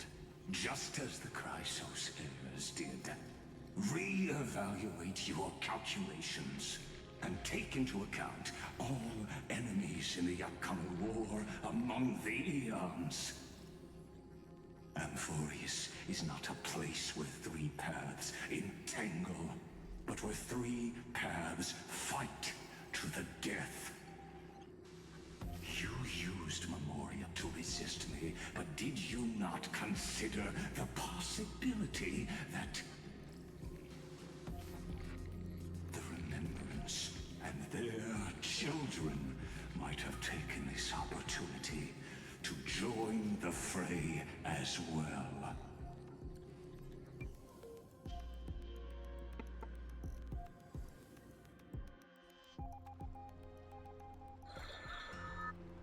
О, Мартинчик. Привет. So this isn't just silence. Ой, простите, Evernight. It's the answer. What was the last thing he said to you before you parted the waters at the Scale Gorge waterscape?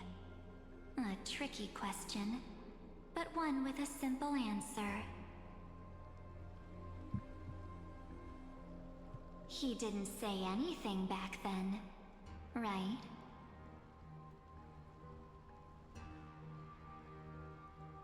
That's correct. And now I'm sure. You are not March 7th.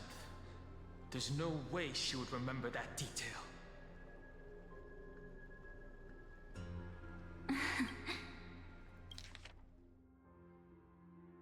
А, перед разделением вот в чешуйчатом ущелье. Почему-то я подумала о чаше изобилия, блин.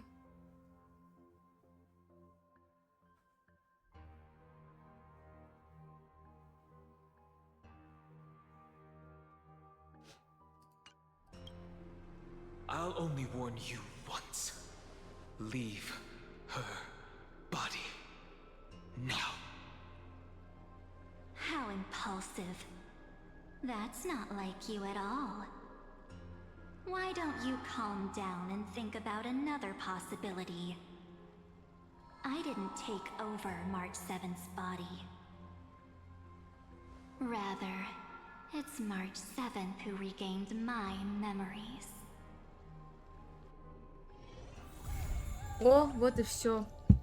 Вот и прошли мы обнову Амфореуса. Ваши впечатления. Мне эта часть, скажу честно, эта обнова не шибко зашла. Типа... Я не хочу читать книгу, я вот Мивсе. Мне еще надо делать дела. Не очень зашла. Почему-то я ожидала большего от Киридры и Гиселенцы. Мне вот вообще не показалось достаточным представление Киридры, по крайней мере, тоже. Ну, потом еще посмотрим, что написано в «Так написано мной». Но иногда были прям моменты, когда я подзасыпала с легонца. Единственное, мне понравились вот эти пешки Киридры, которые эти Златиус, вот эти 4 добрых людей. И момент, когда... Ну, вот этот вот мрачнушный, когда они помирали. Ну, помирали-то они, блин, не знаю, на самом деле было бы прикольно, если бы они все-таки умирали в битве с этими мутировавшими сиренами. То есть, формально они пали жертвой обстоятельств, а не волею Киридры, так сказать. Ну, она их заманила в ловушку, получается, этих 500 человек. Но было бы интересно, если бы она там сама их грохнула, либо устроила бойню между ними, не знаю. Или собрала бы их все вместе, сказала, типа, умирайте. И наверняка этот... ну, конечно, раскололась бы толпа надвое, но все равно нашлись бы прям приверженцы ее идеалов, которые попытались бы сначала завалить всех, кто находится вокруг, а потом бы самовыпилились сами. Сломанный клинок по-любому бы, мне кажется, так и сделал, если честно. Вот, это была бы драма, это было бы интересно. Nice. Ну, или если бы она их всех отравила, это более такой... безопасный для нее путь был бы. Вот такие вот делишки. А, еще мне понравилось, когда мы шли по Ахеме, павшие, и смотрели на воспоминания златиусов, которых мы знаем. Блин, если честно, мотивация Мидеми до сих пор не ясна. Ну, понятно, что, типа, он какую-то жертву принес для того, чтобы увеличить силу, так сказать. Ну, не знаю, можно ли сказать это свои силы, просто почему форма Никадора сильнее формы Медеи, я не могу понять реально. Потому что сам Медей тоже бессмертен. Единственное, что ему для возрождения требуется больше времени, чем... Господи помилуй, Никадор. Никадор сразу резался, а Медей, он еще должен побродить. Должен был бродить, не знаю, как в этом цикле, по Стикси и искать выход, возвращаться в свое тело. Ну, короче, вот такие дела. Я закругляюсь, в общем. Будем ждать следующего обновления. Я думаю, что оно многое расставит по своим местам. Честно говоря, Март мне пока не очень нравится в облике Evernight, но посмотрим на нее уже в процессе.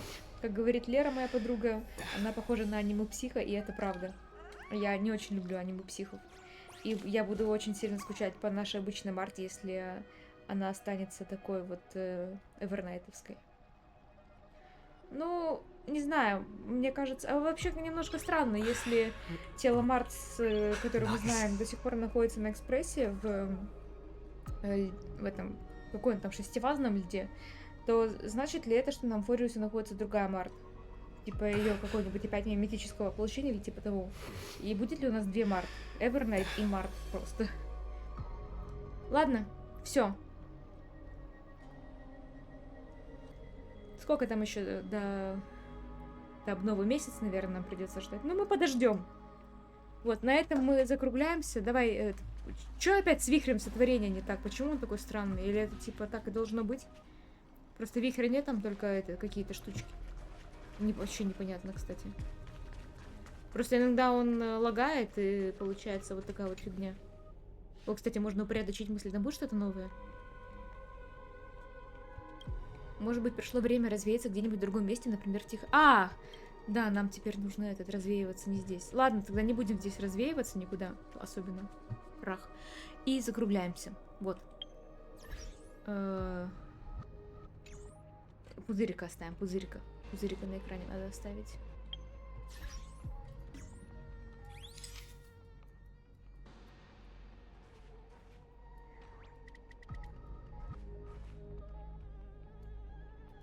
Все.